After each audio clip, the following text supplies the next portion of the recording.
ക്രൂരമായി പീഡിപ്പിക്കപ്പെട്ടവൾ, സ്വന്തം കുഞ്ഞിനെ ഉൾപ്പെടെ കുടുംബാംഗങ്ങളെ നഷ്ടപ്പെട്ടവൾ, ഹിന്ദുത്വ ഭീകരവാദികളുടെ ഭീഷണികൾ വകവയ്ക്കാതെ പോരാടുന്നവൾ. 2002 ഗുജറാത്ത് കലാപത്തിനു ശേഷം ഏറ്റവും കൂടുതൽ ഉയർന്നു കേട്ട പേരാണ് ബിൽക്കിസ് ബാനു. ഇന്ത്യയുടെ ചരിത്രത്തിലെ കറുത്ത അധ്യായങ്ങളിലൊന്നായി കണക്കാക്കുന്ന ഗുജറാത്ത് കലാപ ചരിത്രം ഒരുപക്ഷേ ഇന്നും ആളുകൾ ചർച്ച ചെയ്യുന്നത് ബിൽക്കിസിലൂടെയാണ്, അല്ലെങ്കിൽ അവരുടെ ദൃഢനിശ്ചയത്തിലൂടെയാണ്. ഗുജറാത്ത് ദാഹോദിലെ രാധിപൂർ നിവാസിയായിരുന്നു ബിൽക്കിസ്.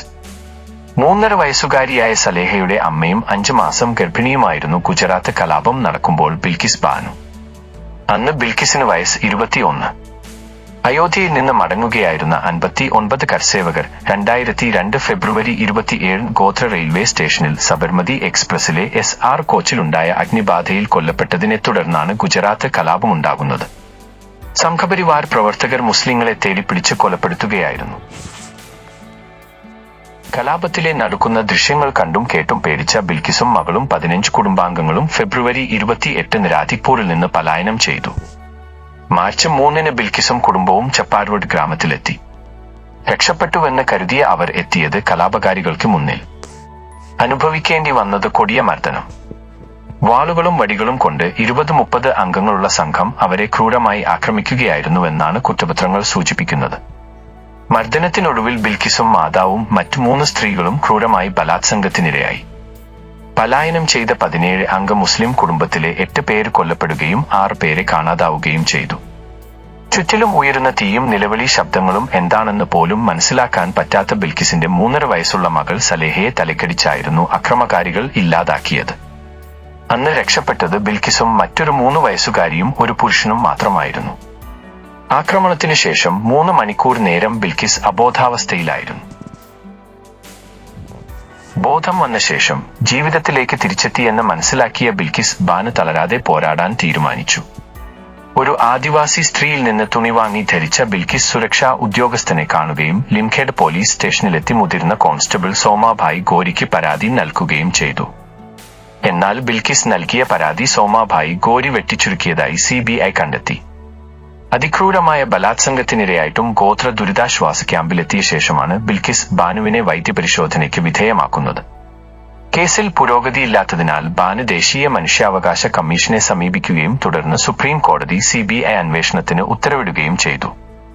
നിരന്തര ഭീഷണികൾക്കൊടുവിലും ഇന്നും ബിൽക്കിസ് ബാനു ഏതറ്റം വരെയും പോരാടാനുള്ള ഉറച്ച തീരുമാനത്തിലാണ്. ജീവിതത്തിലും നിയമപോരാട്ടത്തിലും ഭർത്താവ് യാക്കൂബ് റസൂൽ ഖാനും ബിൽക്കിസിനൊപ്പമുണ്ട്. ബിൽക്കിസ് ബാനുവിന് വധഭീഷണി വന്ന ശേഷം കേസ് വിചാരണ ഗുജറാത്തിൽ നിന്ന് മഹാരാഷ്ട്രയിലേക്ക് മാറ്റി. 6 പോലീസ് ഉദ്യോഗസ്ഥരും സർക്കാർ ഡോക്ടറും അടക്കം 19 പേർക്കെതിരെ മുംബൈ CBI കോടതിയിൽ കുറ്റപത്രം സമർപ്പിച്ചു. ഗർഭിണിയെ ബലാത്സംഗം ചെയ്യാനുള്ള ഗൂഢാലോചന, കൊലപാതകം, നിയമവിരുദ്ധ കൂടിച്ചേരൽ എന്നിവയ്ക്ക് കുറ്റാരോപിതരായ 11 പ്രതികളെയും 2008 ജനുവരിയിൽ മുംബൈ കോടതി ശിക്ഷിച്ചു. പ്രതികളെ സംരക്ഷിക്കാൻ വേണ്ടി തെറ്റായ രേഖകൾ നിർമ്മിച്ചതിൽ ഹെഡ് കോൺസ്റ്റബിളും ശിക്ഷിക്കപ്പെട്ടു. തെളിവില്ലാത്തതിനാൽ മറ്റ് 7 പേരെ കോടതി വെറുതെ വിട്ടു. വിചാരണക്കിടെ ഒരാൾ മരിക്കുകയും ചെയ്തു. 2017 മെയിൽ 11 പേരുടെ ശിക്ഷയും ജീവപര്യന്തം തടവും ബോംബെ കോടതി ശരിവെച്ചു. കൂടാതെ പോലീസുകാരും ഡോക്ടർമാരെയും വെറുതെ വിട്ട തീരുമാനം മാറ്റിവെക്കുകയും ചെയ്തു. 2019 ഏപ്രിലിൽ നഷ്ടപരിഹാരമായി ബിൽക്കിസ് ബാനുവിന് 50 ലക്ഷം രൂപ നൽകാൻ വിധിക്കുകയും ഗുജറാത്ത് സർക്കാരിനോട് സുപ്രീം കോടതി ആവശ്യപ്പെടുകയും ചെയ്തു.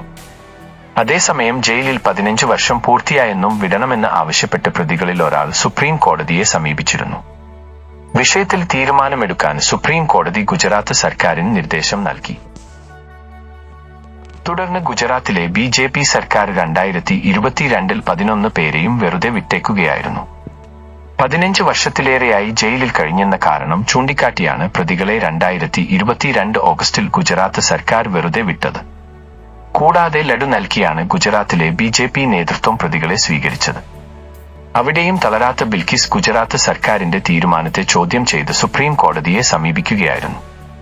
ഇന്ന് ബിൽക്കിസ് ബാനു കേസിൽ ജീവപര്യന്തം തടവിന് ശിക്ഷിക്കപ്പെട്ട 11 പ്രതികളെയും ജയിലിൽ നിന്ന് വിട്ടയച്ച ഗുജറാത്ത് സർക്കാർ ഉത്തരവ് സുപ്രീം കോടതി റദ്ദാക്കിയിരിക്കുന്നു. പ്രതികൾ കോടതിയെ തെറ്റിദ്ധരിപ്പിച്ചെന്നും ശിക്ഷാ ഇളവ് നൽകുന്നതിൽ തീരുമാനമെടുക്കാനുള്ള അധികാരം ഗുജറാത്ത് സർക്കാരിനില്ലെന്നും വ്യക്തമാക്കിയാണ് സുപ്രീം കോടതിയുടെ ഉത്തരവ്. സംഭവം നടന്നത് ഗുജറാത്തിലാണെങ്കിലും കേസ് വിചാരണ നടന്നത് മഹാരാഷ്ട്രയിലാണെന്നും അതിനാൽ പ്രതികൾക്ക് ശിക്ഷാ ഇളവ് നൽകാനുള്ള അധികാരം മഹാരാഷ്ട്ര സർക്കാരിനായിരുന്നുവെന്നാണ് അന്നത്തെ ജസ്റ്റിസ് ഉൾപ്പെട്ട ഡിവിഷൻ ബെഞ്ച് വ്യക്തമാക്കിയത്.